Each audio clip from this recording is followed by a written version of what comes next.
¿no? Y es por eso que empezás a ver problemas concretos por el lado de la competitividad de las exportaciones, ¿no? La contracara es lo que ves en Moreno frenando importaciones.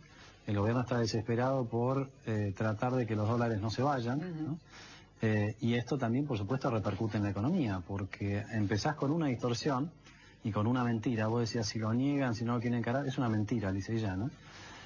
Y una vez que quisiste tapar esa mentira, se va como amplificando a lo largo de toda la economía. Porque no hiciste las cosas bien en ese lugar, ahora tenés que frenar la importación para que, digamos, no se note tanto que las exportaciones están con problemas, ¿no? Ahora, fíjate vos, el gobierno en esta campaña de aquí a octubre cifra sus esperanzas en señalar lo bien que anda la economía, que hay consumo, hay récord de venta de producción de autos. Es decir, al mismo tiempo que hay mucha gente, entre ellos vos, que tiene un perfil crítico frente a la economía, el gobierno hace de la economía como la herramienta más fuerte para ganar las elecciones.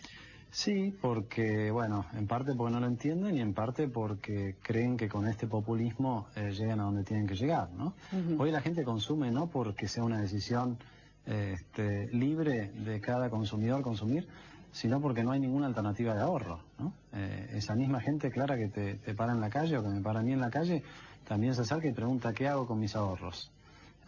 Y la verdad que no tienen mucho incentivo a guardar ese ahorro, porque si lo guardan en un banco, lo que le da al banco no le alcanza para cubrir el aumento de la inflación, ¿no? Entonces, hoy hay un consumo muy alto, pero es un consumo inducido por esta política monetaria, esta política fiscal, y no es lo que quizás la gente quisiera. La gente termina comprando cosas que después no va a necesitar, ¿no? Ahora, incluso los bancos inducen el consumo, porque te llegan, antes para darte una tarjeta de crédito te sacaban poco menos que el ADN, y ahora las recibís en tu casa, esas tarjetas de crédito, sin haberlas pedido. Sí, bueno, eso es lo que pasa cuando las tasas de interés son tan bajas respecto a la inflación, ¿no? Y vos preguntás, ¿esto es sostenible? No, tampoco es sostenible en el tiempo. No es sostenible una economía que privilegie el consumo por encima de todo, incluida la inversión, ¿no? Puede parecer simpático desde el punto de vista electoral, pero en la práctica la contracara de eso es la inflación y una mala distribución del ingreso, porque convengamos, Clara, que los que consumen son los que más tienen. No es esta cosa de que consumo para todos. Cada tanto hay un merluza para todos, un LSD para todos, Milanesas para todos, milanesas para todos, quién sabe si va a haber pollo para todos, pero en realidad el consumo está muy concentrado en esa parte de la población que puede ahorrar y que pudiendo ahorrar no le conviene ahorrar y tiene que consumir, ¿no? Alfonso, vos pertenecés a la coalición cívica. Muchas veces Elisa Carrió ha dicho, si yo soy presidente, Alfonso Pratgay sería mi ministro de Economía. Y la pregunta es, si llegaras al poder, ¿qué harías con el tema del dólar? Porque es una experiencia traumática que tiene la Argentina desde hace muchísimos años, el tema del dólar, la inflación. Es como un conflicto no resuelto, ¿no? Sí, estaba resuelto cuando nosotros nos fuimos del Banco Central. Clara, la inflación era del 5%, ¿no? Que fue cuando era presidente Néstor Kirchner. Sí, claro. Y la verdad que el tipo de cambio tampoco era un problema porque era un nivel muy competitivo, se podía exportar, no había protestas y demás. Desde entonces, en estos 6 años, la inflación creó todo tipo de problemas a todo nivel. Y yo diría que la principal cuestión a resolver para la próxima gestión es precisamente bajar la inflación de manera gradual, pero de manera contundente, ¿no? Y esto es algo que no puede hacer un gobierno que durante 4 años viene mintiendo con los niveles de inflación. O sea, ¿cómo va a tener autoridad moral para bajar la inflación el que se hizo el distraído o que mintió descabelladamente con los índices oficiales? Ahora, por ejemplo, yo le escuchaba a la presidenta del Banco Central, Mercedes Marcó del Pont, decía, bueno, los que hablan de la inflación en realidad lo que quieren es enfriar la economía, volver a los viejos tiempos, etcétera, etcétera. ¿La disyuntiva es inflación o crecimiento? No, la disyuntiva es inflación, estabilidad de la moneda o pobreza. Esa es la disyuntiva. Si vos mirás bien medido, Clara, la cantidad de argentinos debajo de la línea de pobreza hoy, casi 12 millones, es exactamente el mismo número que teníamos en diciembre del 2007 cuando asumió la presidenta.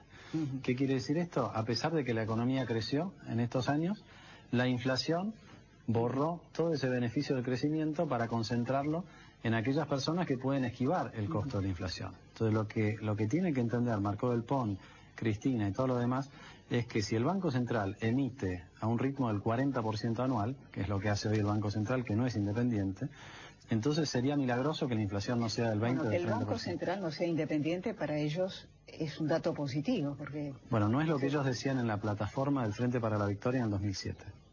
Ajá.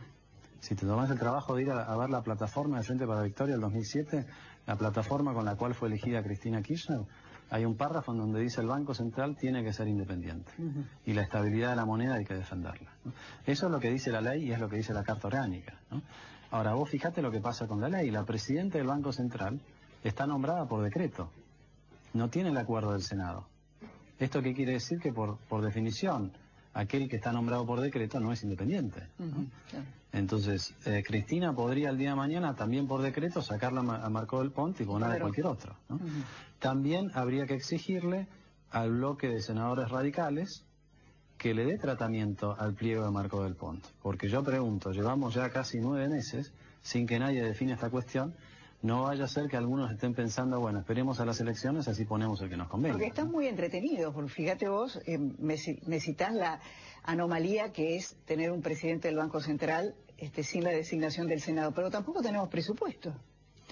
No tenemos presupuesto, pero hubiera dado lo mismo si teníamos presupuesto, porque tenemos el esquema de decreto de necesidad de urgencia y superpoderes, y la verdad que la discusión del presupuesto al gobierno le daba exactamente igual, ¿no?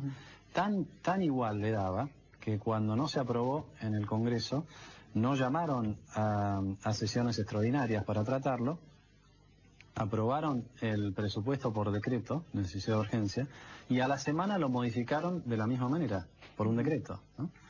Entonces, la discusión del presupuesto era una discusión realmente, yo diría, nominal o formal.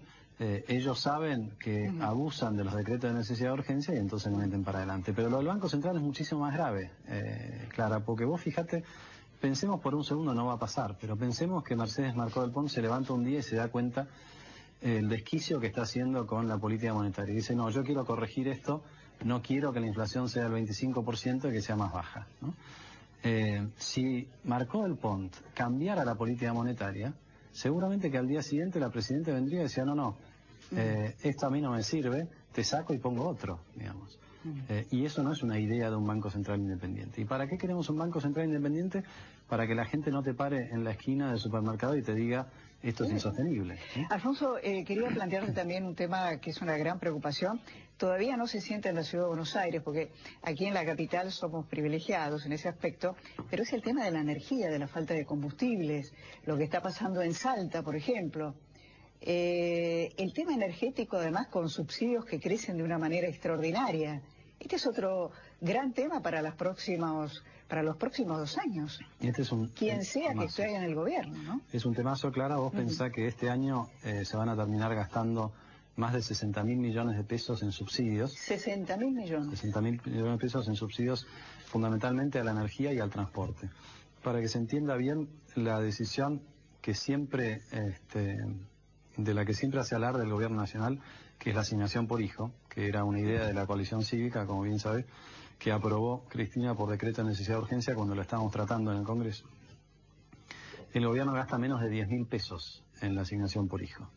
La decisión más importante de política económica para el gobierno tiene un impacto presupuestario que es la 6ª parte de lo que son los subsidios de debido. Y esos subsidios, vos decías, somos privilegiados en la capital. Somos doblemente privilegiados. Primero porque no nos cortan, a diferencia de lo que pasa en otras provincias. Y segundo porque pagamos la mitad de lo que se paga en otros lugares, ¿no? La última pregunta que te hago...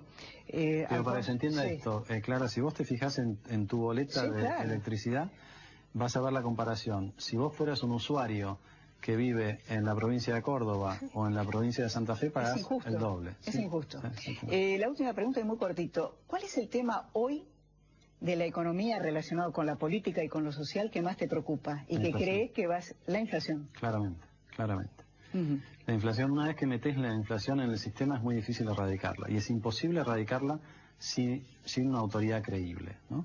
Vos preguntabas si hay que enfriar o no la economía. No es necesario enfriar la economía para bajar la inflación. Nosotros lo hicimos cuando asumimos el Banco Central en el 2002 y la inflación bajó del 40% al 4%. Bueno, Recalde dice, si gana Cristina, ahí sí vamos a parar la inflación. Pero si ya está la presidenta en este momento. Muy loco lo que dijo, ¿no? Pero si el promedio de inflación durante la gestión de Cristina fue del 20%, ¿por qué tenemos que pensar que va a ser diferente en un segundo mandato? Alfonso Pratial, gracias por estar con nosotros. Gracias a vos, claro. Bueno,